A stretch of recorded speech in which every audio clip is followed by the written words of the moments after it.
In an isolated corner of Africa, lions rule.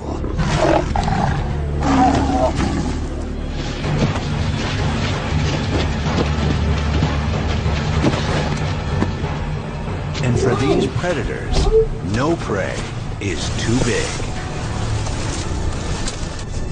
During the dry season, they set their sights on one giant in particular, Cape Buffalo, on the march. A force that seems unstoppable.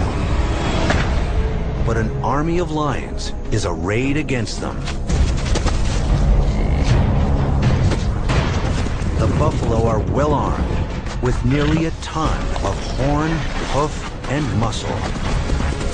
It will take every weapon in the lion's arsenal, every tactic, and every ounce of strength to bring them down.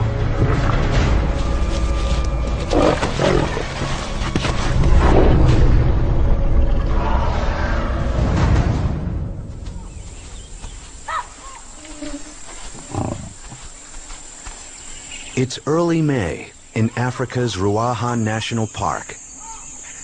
The dry season is just beginning. The savanna is turning brown in the withering heat.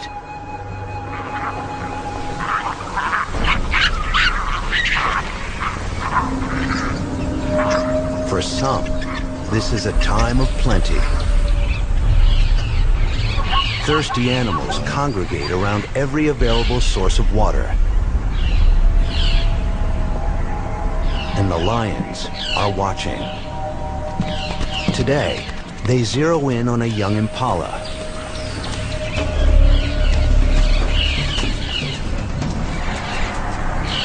She's wandering off on her own, away from the safety of the group.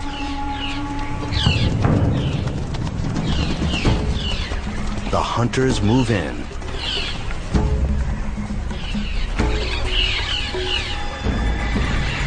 They'll work from two sides to block the impala's exit from the riverbed.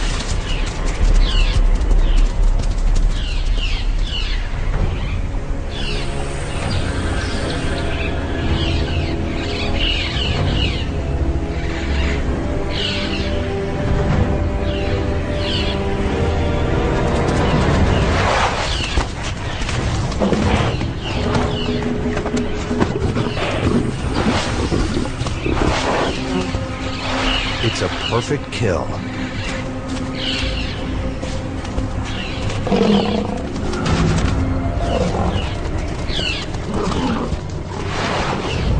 The impala won't make much of a meal for this hungry pride.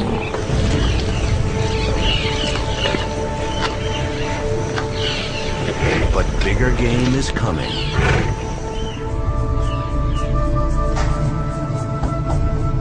With the start of the dry season, the buffalo are on the move.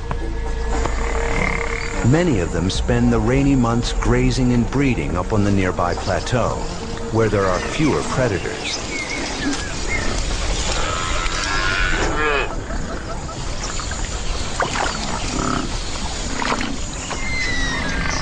Once the rains end, they must come down from their refuge in order to survive.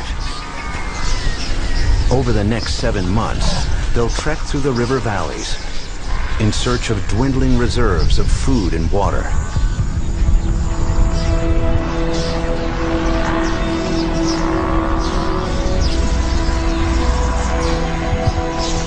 As days pass, small groups join to form a herd, one of several in this part of Ruaha. The buffalo travel together for mutual protection. They'll need it. Their journey will take them straight into lion country.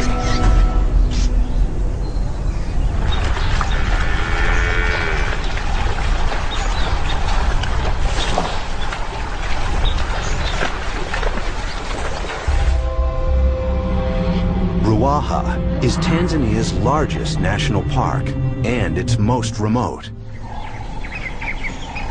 Still largely untouched by humans, this place remains truly wild.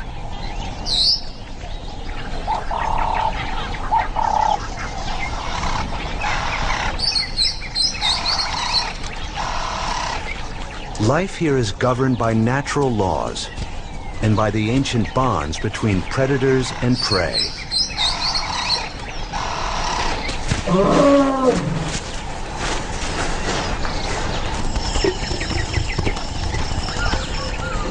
In the rest of Africa, lions are disappearing. But here in Ruaha, they thrive. At the heart of the park lives one of the greatest concentrations of lions on Earth. This area is bounded by three main rivers, the Madonia, the Mwagusi, and the Great Ruaha. It's home to some 150 lions, divided into a dozen different prides. The buffalo herd will have to run this deadly gauntlet, moving from one pride territory to the next to find water. Their arrival in the territory of the Madonia pride immediately puts them in grave danger.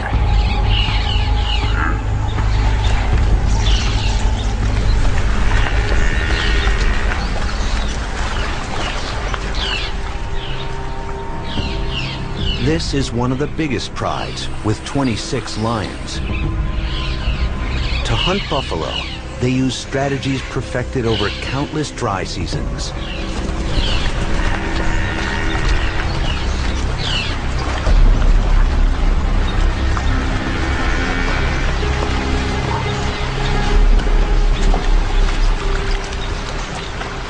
With the Madonia River starting to dry up, the buffalo seek out every remaining pool.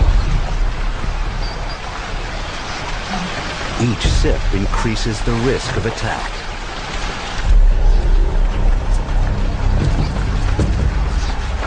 The herd is exposed in the riverbed, and they're skittish.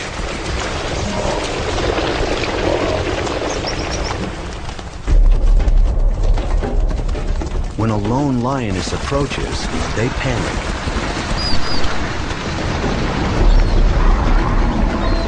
Her presence has triggered a stampede.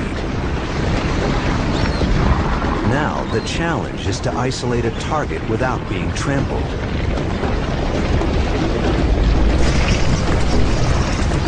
She seeks out the weak and the slow. Animals that can't keep up with the herd.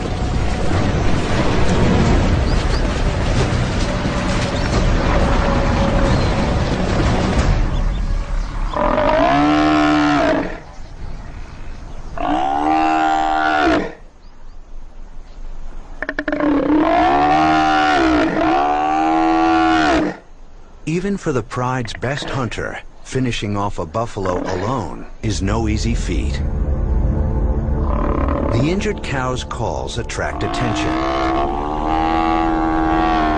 Buffalo will fight to rescue one of their own, but they're reluctant to walk down this steep riverbank. They can't tell how many lions may be down there.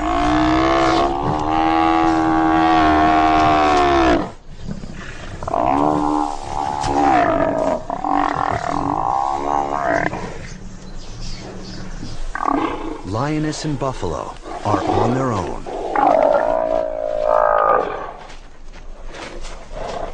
Teeth and claws versus thick skin and powerful horns. It's an endurance game that this lioness refuses to lose.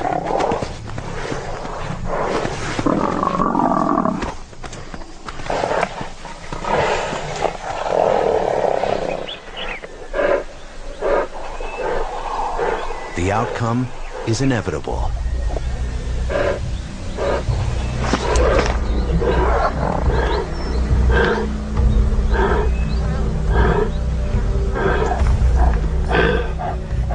The lioness's hard-won victory will supply her pride with hundreds of pounds of meat.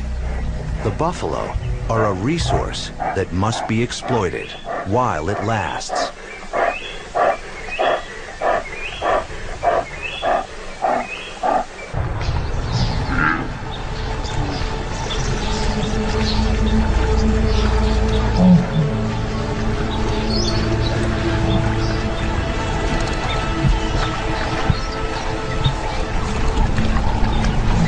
The Madonia is usually the first river in this part of the park to stop flowing. And when it does, the buffalo, driven by thirst, will have to move on.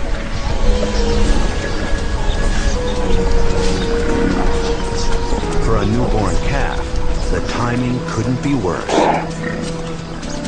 He's only hours old, still trailing his umbilical cord. He's in no shape to travel. A buffalo cow will often stay behind with her calf, waiting until it's ready to move. But she's trying her best to get him going.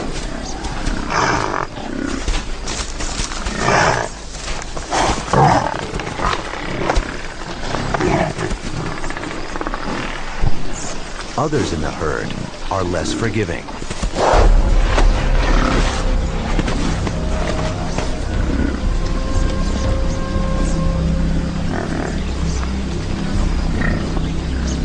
As the calf struggles to find his footing, his mother faces a heartbreaking dilemma. Should she forsake the protection of the herd to stay with her infant, or abandon him and move on with the group?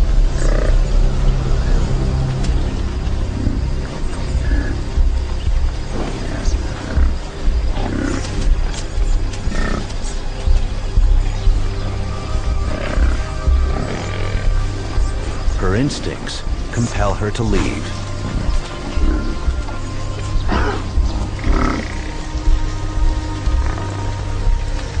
The calf is on his own, alone in the gathering dusk.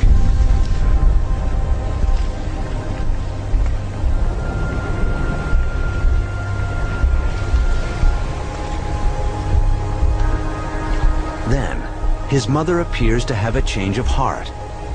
Perhaps she's reluctant to desert the calf she carried for 11 long months. But that's exactly what she must do in order to survive. Even though survival for her means certain death for him.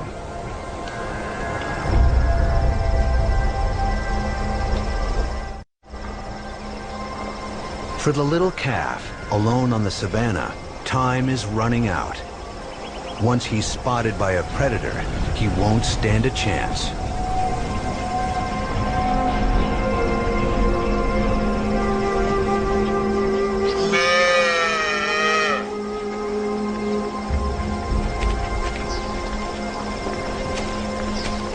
But somehow, he finds the strength to move.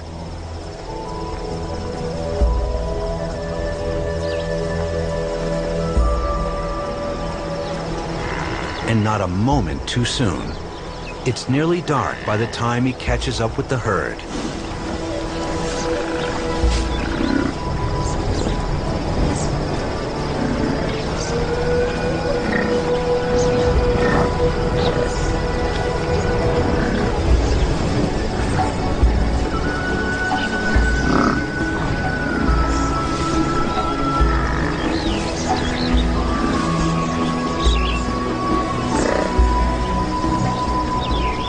Even with his mother's protection, he'll remain vulnerable for months to come.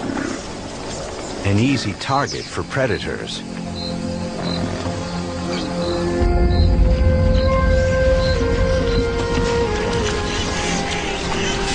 As water sources dry up, more buffalo join the march.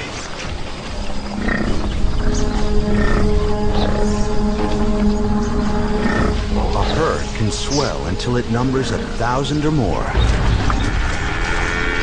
The buffalo's search for water brings them into the territory of the baobab pride.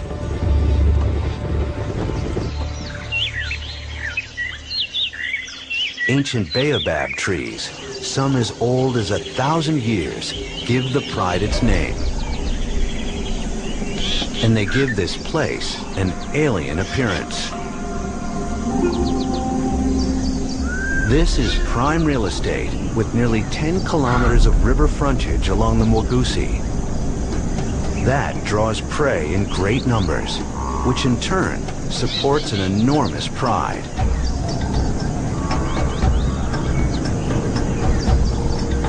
There are 33 hungry mouths to feed, including several litters of cubs, but it's the females that do all the hunting. The two resident males seem to fit the popular stereotype. Lazy lords of the pride. They must once have been powerful lions to win such a choice territory. Now they're past their prime, but so far, they're still holding on to their pride.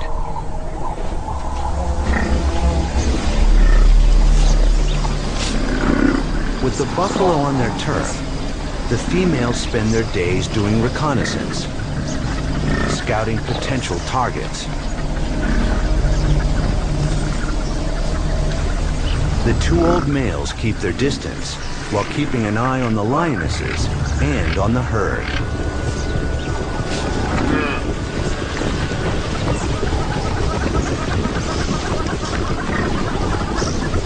The herd, meanwhile, is struggling to find water. Just like the Madonia, the Mogusi River is drying up.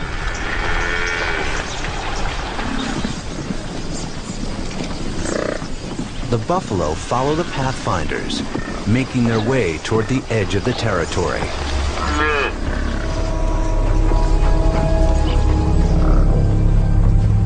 But the pride is not about to let them leave.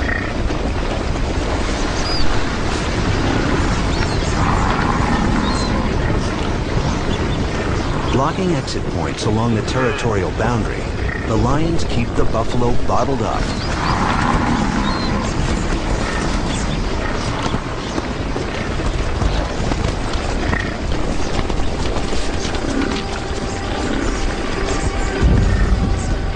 The herd's boldest members push back.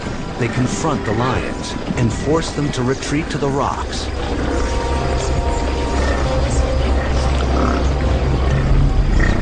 It's a stalemate. The lions can't attack, and the buffalo can't escape.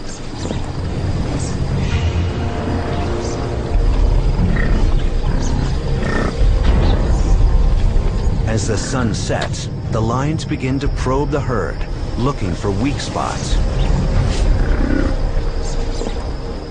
Now, the odds are squarely in the big cat's favor.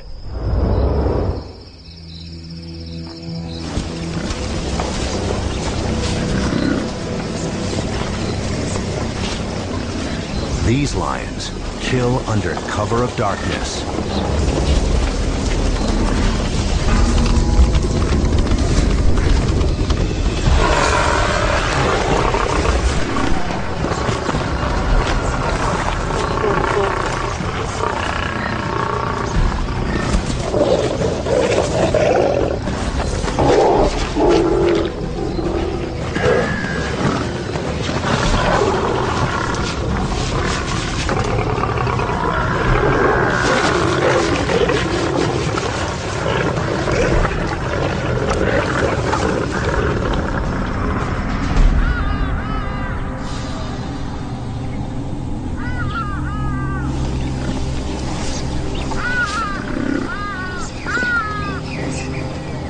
The next morning, the surviving buffalo absorb their losses and make their way out of the Baobab territory.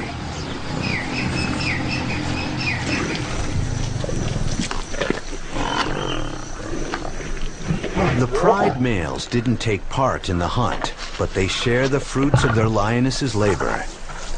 They may not enjoy such privileges for long. At their age, they're vulnerable to challenges by younger males from outside. The Baobab pride is ripe for a takeover.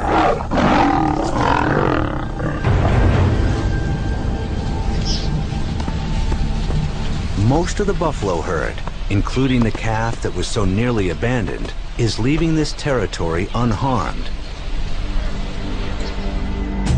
But they're about to face an even more fearsome group of lions. The bushbuck pride. They control one of the best territories around, with plenty of shade and good grazing along the great Ruaha River. There's always good hunting here. And this pride of 9 adults is healthy, prosperous, and growing fast.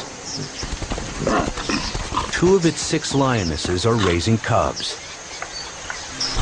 So no job is more important than hunting.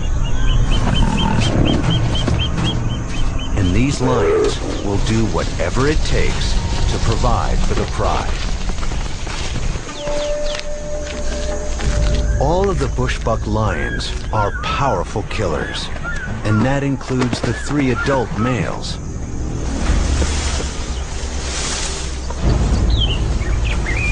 Unlike the old baobab males, they are still in their prime, and they don't depend on the lionesses for a meal.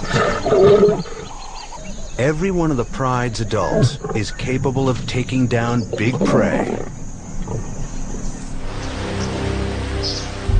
These lions are buffalo specialists and daylight hunters.